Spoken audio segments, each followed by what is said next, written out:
Yeah, here we go.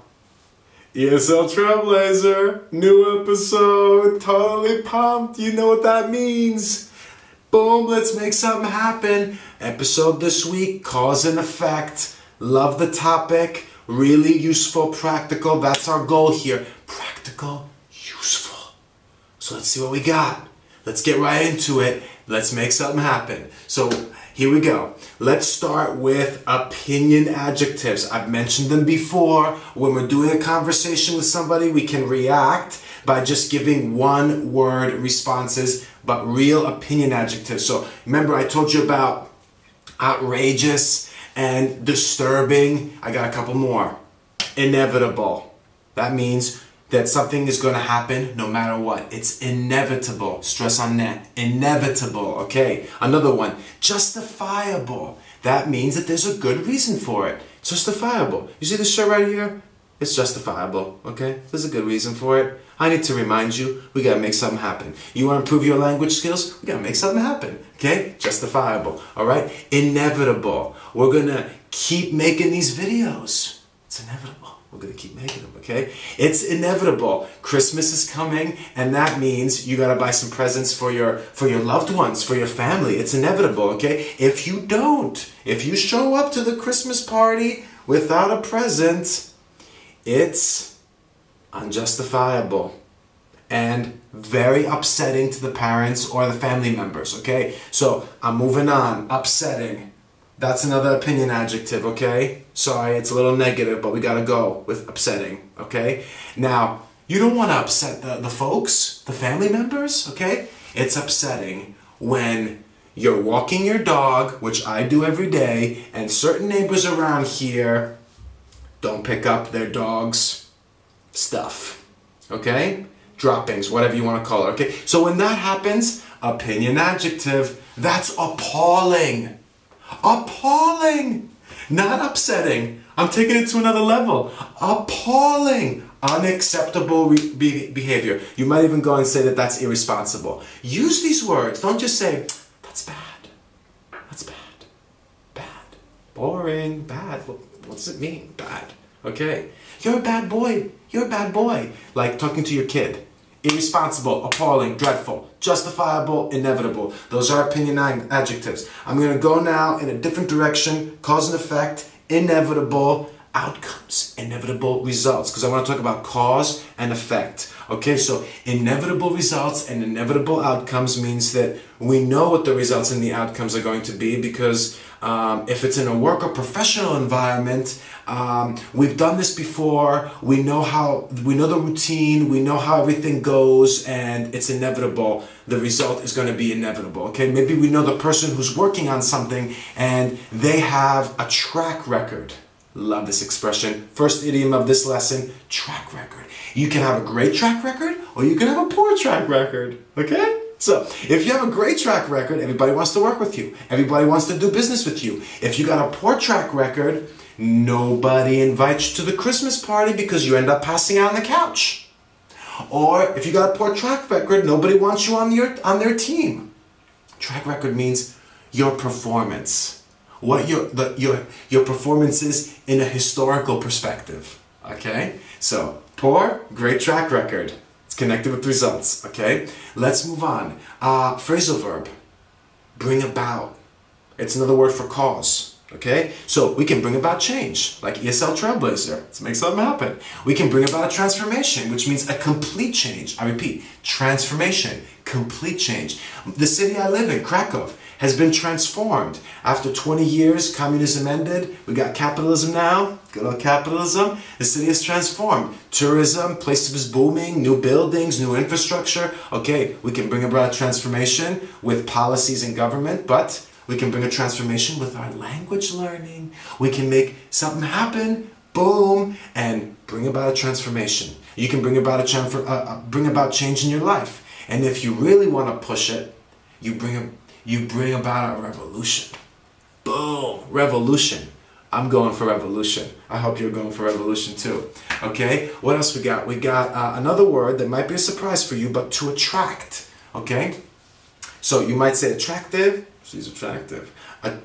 an attraction, like a place where you go to see something that has that entertains people or that has a historical value. It's an attraction, okay? Or to attract criticism, to attract support, to attract interest, okay? If you have a cause or a charity, something that you really care about around the holiday season, these holidays, and you go give your time to help others, or you donate money, or you raise money for charity, you might attract some support or some interest from other people who haven't taken part before. There might be people you know, there might be strangers. I'm hoping to attract some interest with the videos that I'm making here. You might want to, get other people interested in what you're doing. You want to attract interest by taking action, doing something, okay? All right, so that's attract, okay? It's connected with effects. All right, another one is, we're going a little bit negative here, but got to do it, okay? Because effects usually talking about negative stuff. So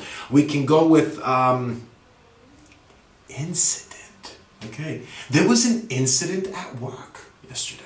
There was an incident at the party. When we say the word incident, we're talking about something unpleasant or unusual happening, okay? So if there was an incident at the Christmas party, since Christmas is around the corner, that means somebody maybe behaved a little bit too, okay? All right, if there was another incident at work, that means someone got into an argument, someone got in a fight, there were some heated exchanges, usually.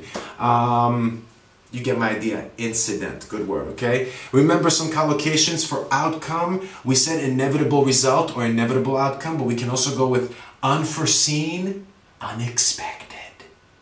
Boom, how good is that? There were some unexpected outcomes in the last project at work. Unforeseen outcome or unforeseen circumstances. This word, unforeseen, what does it mean? We didn't see it coming. Unforeseen. We didn't see it coming. We didn't see it happening. We didn't predict it. Unforeseen. Okay? Which comes to consequences and repercussions. I repeat, repercussions. Great word. There will be repercussions. That means when you're warning somebody that there's going to be some bad stuff happening if they don't work harder, finish before the deadline, do what they're supposed to do. If you're a boss or a manager or a team leader and you're giving instructions, okay, there are going to be consequences. You could say it as being sarcastic. You could be ironic and say, there's going to be some consequences if you don't get it done. Okay? I don't know the relationship you have with your coworkers or your team, but maybe you can throw that in there. Be careful though, okay? So consequences, repercussions, good synonyms there. I'm going on to the idioms. Okay, you know how much I love those. I've already given you one with track record. Love it. It was my favorite, so I had to bump it up a little bit in the video. Okay, but we have what goes around comes around. What goes around comes around. Okay, if you believe in karma, you can use this expression a lot. What goes around comes around. Okay, so someone does something that wrongs you in some way. You're not going to do anything, but you're going to say, what goes around comes around. Meaning that there'll be revenge, not from you necessarily, but in their life there'll be revenge. So when I see those neighbors that I was telling you about earlier, not picking up after their dogs, when I'm in the neighborhood, walking my kid or whatever, I say to myself, what goes around comes around. Okay? Because they're the ones that are going to end up stepping in that, not me. Well, they'll end up stepping in more often. Let's put it that way. Okay, so what goes around comes around. You might have that in your language, okay? One thing leads to another. Okay, if you're telling a long story, which be careful with that, because tip for good conversation, stay out of the weeds. That means don't tell really long stories. Don't get too descriptive, too analytical, too deep. Get to the point. Don't beat about the bush. Stay out of the weeds, okay? But if you're gonna get deep, you can skip some stuff even then and say, one thing led to another, and then say what happened in the end, okay? It's like a knock-on effect. Another great expression is, it boils down to. What it boils down to is this. So when you want to summarize a presentation, when you want to give your conclusion to something that you were just talking about, when you want to say what the crux of the matter is, sorry about that. Simplify it, break down your whole thesis. You say what it boils down to. Okay? So, example, was it clear? Let's go with example, okay? So, the neighbor not picking up after dog, okay? What it boils down to is they're being inconsiderate. They're not thinking about their fellow man. They're not thinking about their fellow neighbor, okay? If you're inconsiderate, not thinking about others, that's what that means, okay? That's what it boils down to. That's why I get pissed off. Oh, excuse me, not pissed off. What did I say? It's appalling. Yes, it's appalling. Okay, it's appalling. I'm sorry if I'm going with the same example, but it's just an easy one for you guys to understand, okay? And then I think the other one that's quite simple is the bottom line is. Like the ultimate result. The bottom line is. So when you're talking to a group of people and you say the bottom line is, and then whatever follows, you're saying what the point of the talk is, what the point is of having this meeting, what the point is of what you're expecting from them, okay? All right? Or if you're talking to your friend, you're saying, listen, the bottom line is, I like listening to my music really loudly, neighbor. Sorry, I'm going to blast it. Okay, it's Christmas. That's the bottom line. All right? Finally, words for good. Can't resist. You know how much I hate good. Don't ever use it. Very good. I think it's very worse. Okay? Avoid. So, here we go. Just to finish up. Exceptional. Marvelous. Worthy. Of the highest standard. Of the highest standard. How was the party? Exceptional. How was your weekend? Terrific. How was the concert? Of the highest standard. Boom. Now, if you go to work and someone says, how are you? And you go, good. Boring. If you say, though, terrific, exceptional, marvelous, how about you? They're going to be like, wait, what? What did you say? Wait, Marv, what? Marv, what? Okay? They're going to want to know more information. You got them listening. Okay? You want people to listen to you? Use words different from good, bad, effect. Okay? That's the point of ESL Trailblazer. I hope you have found some of this useful. You know what to do. Press that subscribe button, or please share if you find it valuable. Teachers, students, native speakers, it doesn't matter. All three, you're in part of the club. Let's make something happen. Boom. And remember, in the description box below this video is all the language I've just covered. I miss you guys. Write a message to say how much you care about this. Happy holidays as we get ready. We're going to be doing some Christmas themed stuff. Till next time, boom, let's make something happen. Cheers, guys.